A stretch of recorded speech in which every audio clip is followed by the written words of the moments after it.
Online page থেকে দুইটা শাড়ি দেখেছিলাম, শাড়ি দেখার পর হচ্ছে আমার খুব পছন্দ হয়েছে, তাই তা থেকে হচ্ছে আমি দুইটা শাড়ি অনলাইনে না কিনে সরাসরি ওনাদের শপে গিয়ে হচ্ছে কিনেছি। তো এই হচ্ছে আমার ফার্স্ট পছন্দের শাড়ি। এই শাড়িটা আমার ভীষণ পছন্দ হয়েছিল, অনলাইন পেজে দেখেছি। তো দেখার পরে আমি ভাবলাম যে অনলাইন থেকে না নিয়ে সরাসরি ওনাদের শপে চলে যাই, ওখান থেকে পছন্দ করে নিব। তো এই তো একটা শাড়ি হচ্ছে এটা, এটা হচ্ছে আঁচলটা, আর ভিতরে হচ্ছে জমিন। এই তো এটা হচ্ছে জমিন।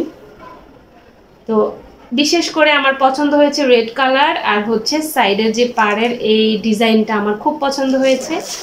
এই জন্য আমি সরাসরি ওনাদের শপ থেকে গিয়ে হচ্ছে এই শাড়িটা নিয়েছি। তো এই শাড়িটার উদ্দেশ্যেই হচ্ছে আমার ওনাদের শপে যাওয়ার পরে হচ্ছে আমার আরও একটা শাড়ি পছন্দ হয়েছে।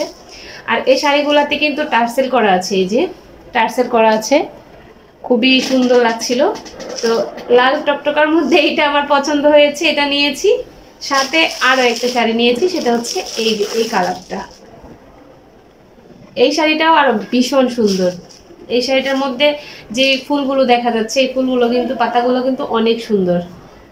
তো এই শাড়িটাও হচ্ছে ওই পেজ থেকেই নিয়েছি সরাসরি গিয়ে। তো কোন শাড়িটা কেমন হয়েছে অবশ্যই কমেন্ট করে জানাবেন। যদিও শাড়ি তেমন পরা হয় না, কিন্তু পছন্দ হয়েছে বিদায় কিনে রাখলাম, যদি কখনো মাঝে মধ্যে পরা হয়। তো এই তো দুইটা শাড়ির সৌন্দর্য দুই রকম। আমার অনেক শাড়ি আমি পছন্দ করে কিনেছি, কিন্তু কখনো পরা হয়নি, এরকম আছে। তো এই দুইটার মধ্যে একটা খুব শীঘ্রই আমি পরবো, কারণ আমার ওই শাড়িটা অনেক বেশি পছন্দ। এই যে এটা, এটা আমার অনেক পছন্দ, কেন জানি না এটা এত পছন্দ হয়েছে। বিশেষ করে এই কাজ, এই ডিজাইনটা, আমার এই প্রিন্টটা আমার অনেক পছন্দ।